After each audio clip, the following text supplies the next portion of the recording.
now return to Our Issues Pittsburgh. Thanks so much for watching Our Issues Pittsburgh. We're talking with Amy and Becky from the Literacy Council today. And Amy, want to get back into the GED issue and how people better not wait to sign up to take it, correct? Yes. Why is that? Well, you know, since there is this closeout campaign going on from the GED testing service, is that a lot of people are coming to us and other GED testing centers in Allegheny County to finish their tests. And there's only so many slots to fill, and so they should really start coming now if they really want to finish their testing. And, you know, especially if they're not quite there, that they have time to come to us and get some help before they take the test as well. And what if they don't? Are they in big trouble? Well, they are going to have to start. That'd be me. I'd be in big trouble. Unfortunately, they are going to have to start over with the 2014 test. But you know, that's why the revision happened, was to make sure that people are prepared for post-secondary education, to prepared for any kind of employment opportunities that they would have that they wouldn't have if they didn't have their GED. So there are, it's called the College and Career Ready Standards that the new GED is being based on. And so hopefully people, if they do have to wait until 2014 to take the new test, that they will be fully prepared for whatever goals they have beyond the GED. And we have a wonderful GED graduation ceremony every year with cap and gowns, a celebration for families and graduates, and you can view it on our website, which Amy will talk about, and it's really, really a wonderful occasion. Are there refreshments? Cookies and punch? There's cake. I mean, I think there are other refreshments, but there is cake, indeed.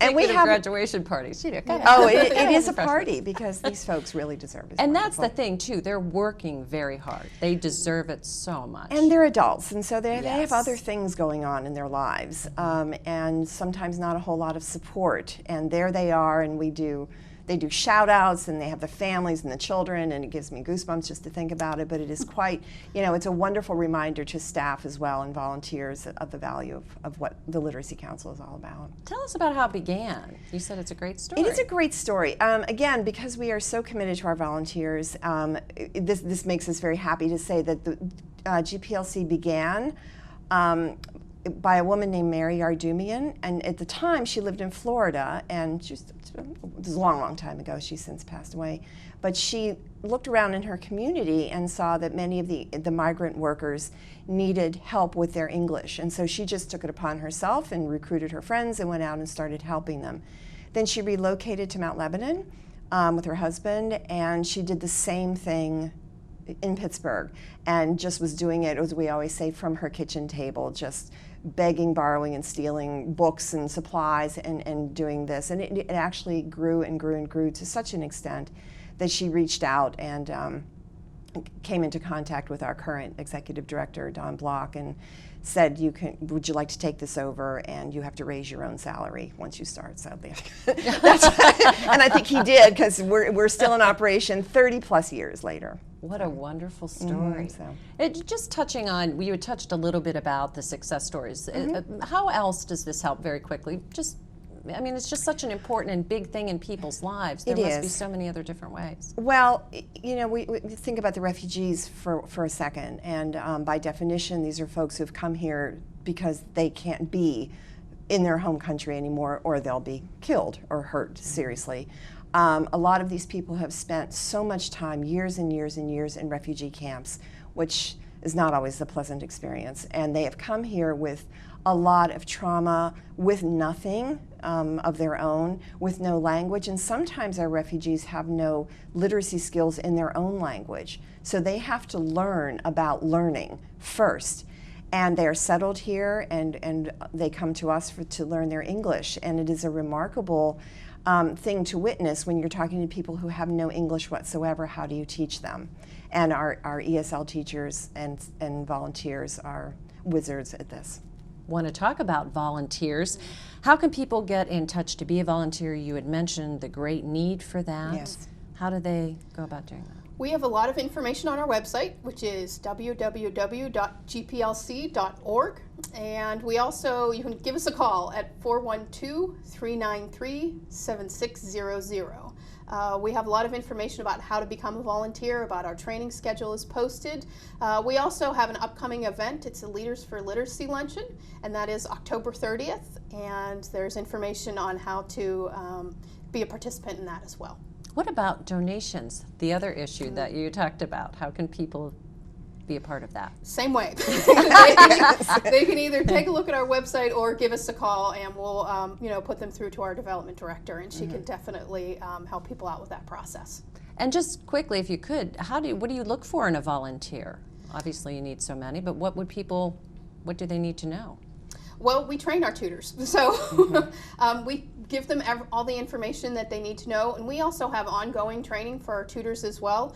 Since there is a new GED coming, we do have a GED training for our current volunteers in September. So those are the kinds of things that we do for our tutors, so we make sure that they're prepared for what they need to know to help our students. And that's all free. All of our training is free. So they get 12 hours of training at the beginning, but there's no cost.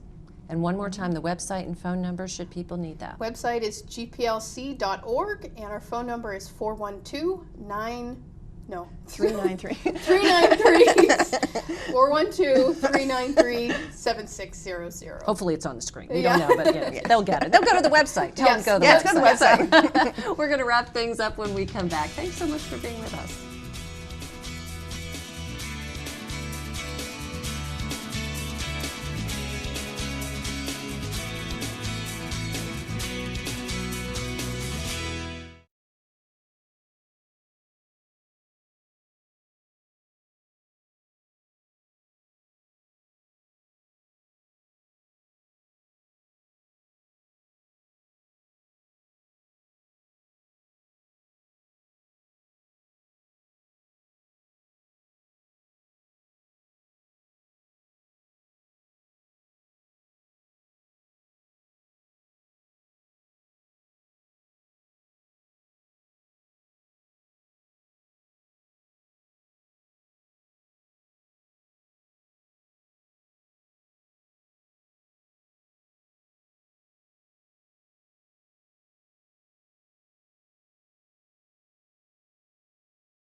We now return to Our Issues Pittsburgh with your host, Shelley Duffy.